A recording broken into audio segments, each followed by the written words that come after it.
Hello, my name is Karynn. Welcome. I'm running for President of the United States. I'd like you to check out my website. It's KarynnWeinsteinForPresident.com. You could also Google me, Karynn Weinstein, or my YouTube channels are Karynn Weinstein, Karynn Weinstein. Yes, look me up. I do a variety of different shows.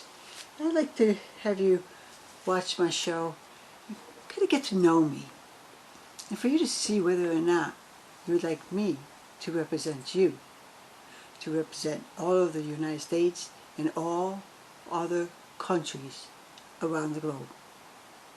I'm really glad to be here today. Just talking about barriers, walls and barriers and all. The wall at the border. I want to just talk about that for a little bit, what I'd like to do for the people there. And I wrote up a little script I'd like to read from that you may enjoy listening to. And the primary reason I wrote this is because of looking at two separate families in a similar situation and how it's perceived differently between these two families. But first, let's go on to this. And I'd like to read this to you. In the news, it talks about the Mexican wall. It's a wall that does not need to be there. Our democracy in the United States does not create walls or barriers. The United States tears down the walls. For example, in Germany, one day Germany was all in one country.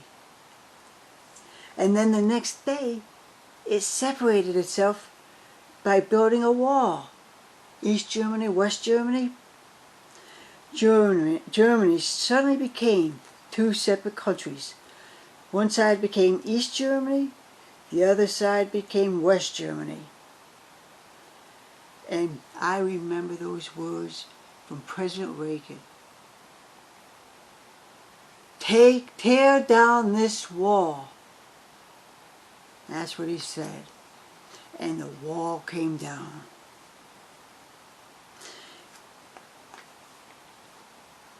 We need to tear down walls, not build them. And it troubles me what takes place at the Mexican-U.S. border. We don't need barriers between the human beings and all other beings. God, you have said we are to become one and to unite as one.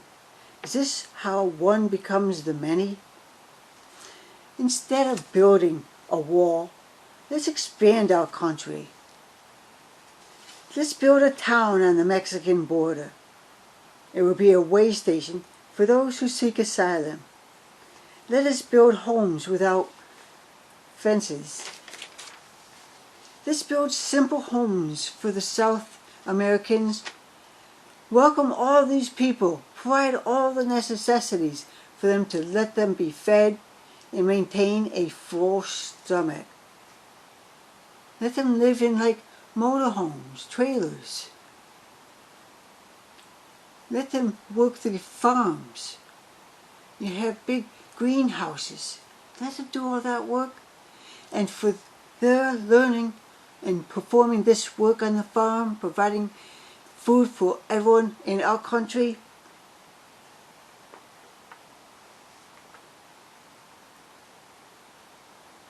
teach these people a trade. Let them do the work United States Americans can't do or don't want to do. Let's use these people to unite with our military. This is how one builds a country that can be used to maintain its power over all other countries.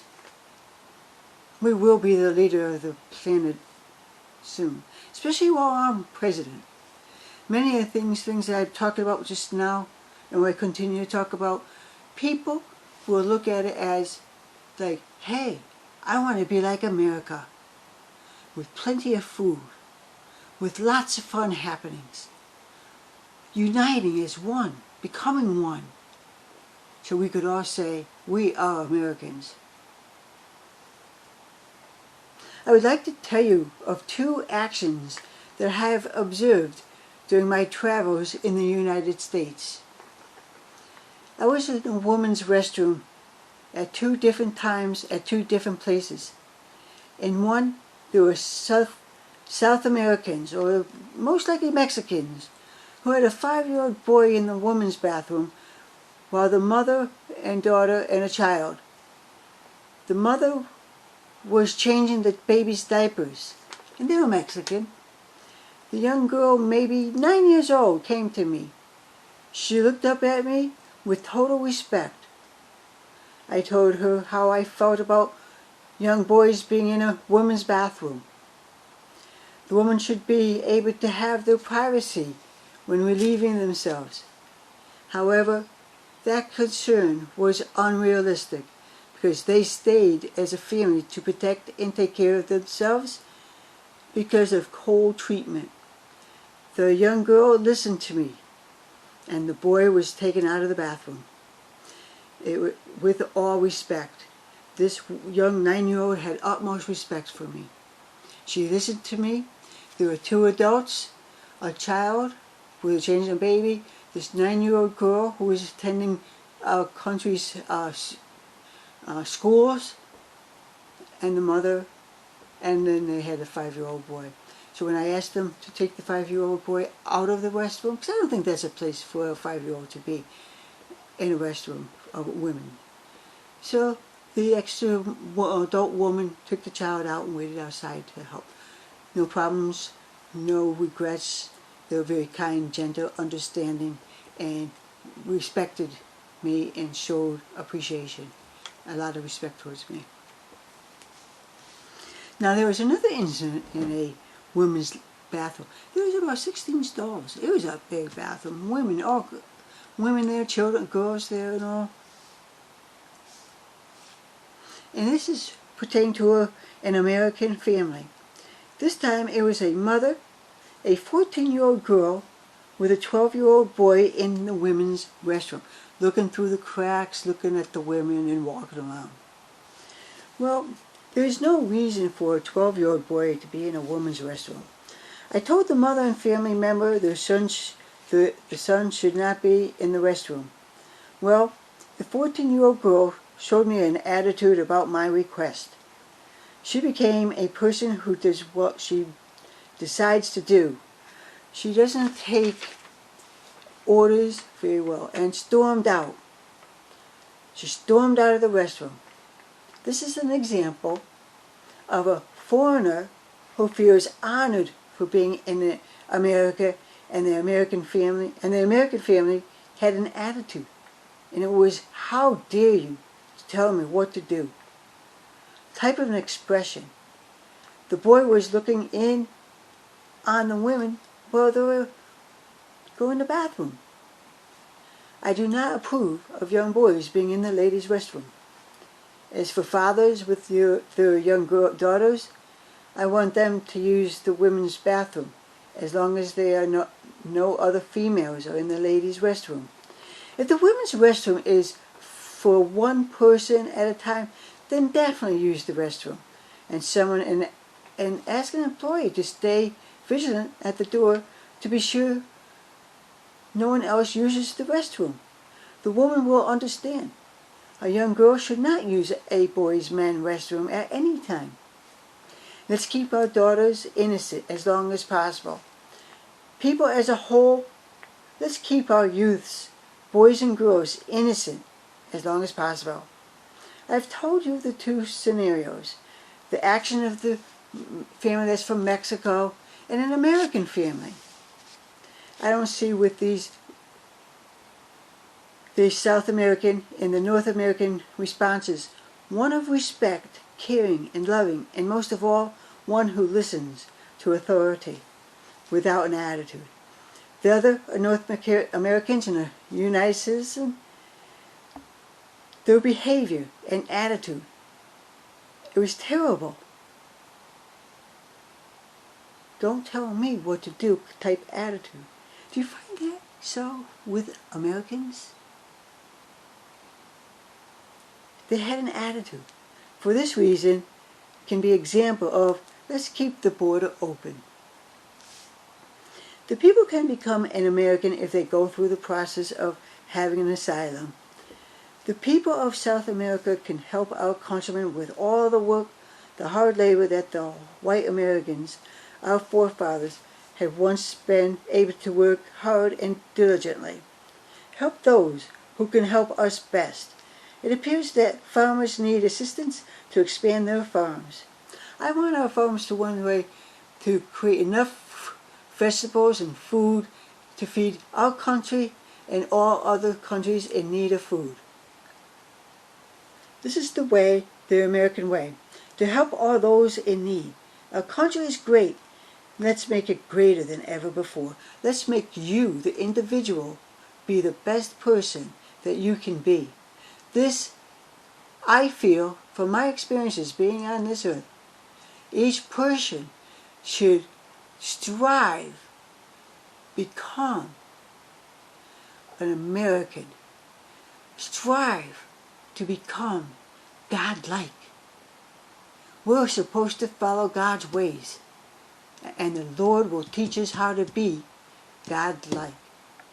All you have to pray and ask Him to teach you how to be the best person that you can be. Our country should welcome the non-American people to become a member of our greater American family.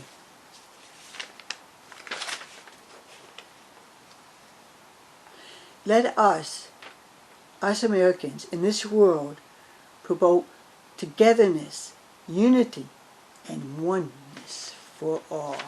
Now I want to talk to you about this, what I described about the Mexican family and the American family.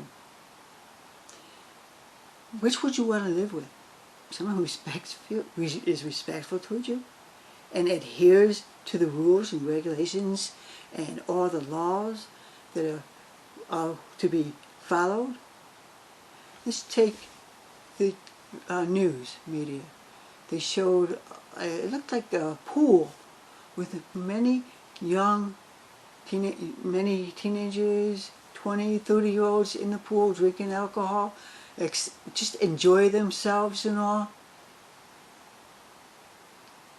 And we have a pandemic happening at every doorstep. But they risk their lives to have fun, to be happy.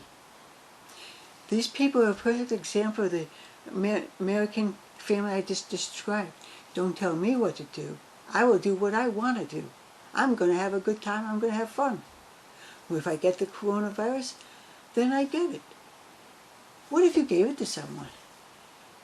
That's not a very good humanistic action.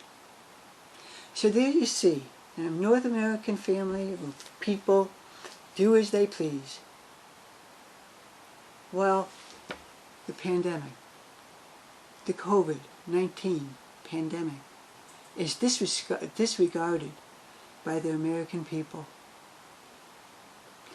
I wonder, I don't want to say this, so I'm not going to say it, but can't we just for once listen to the authorities?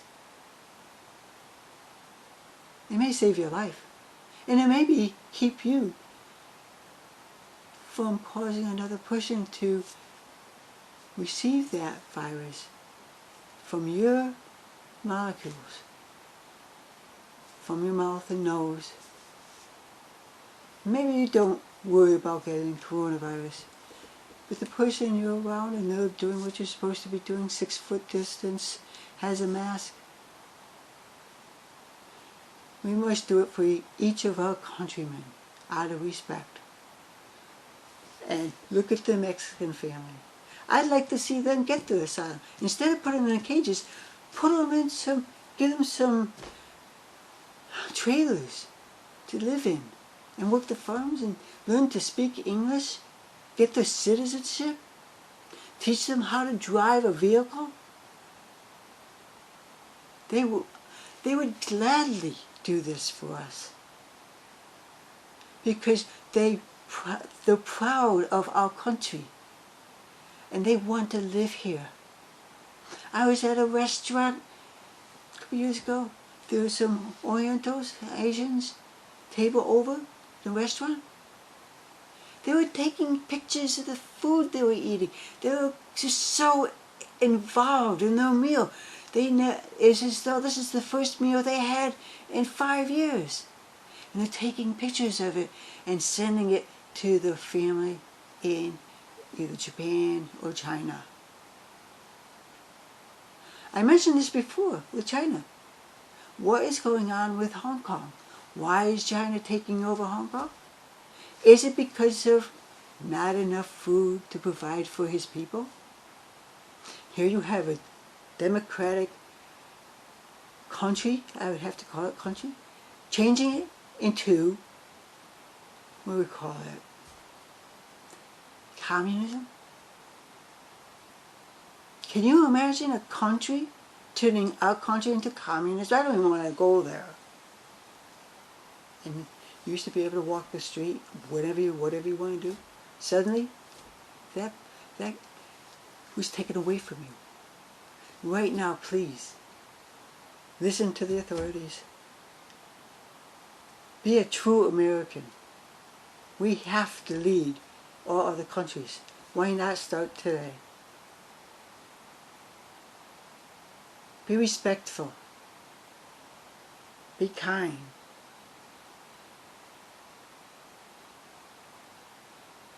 Be mature. Just think about it.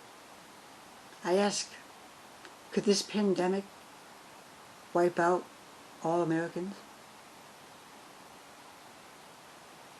Can all the Americans end up dying as a result of this pandemic? And all they have to do is wear a mask, wear gloves, and stay 6 feet apart from one another. Is that too much to ask? Please, people.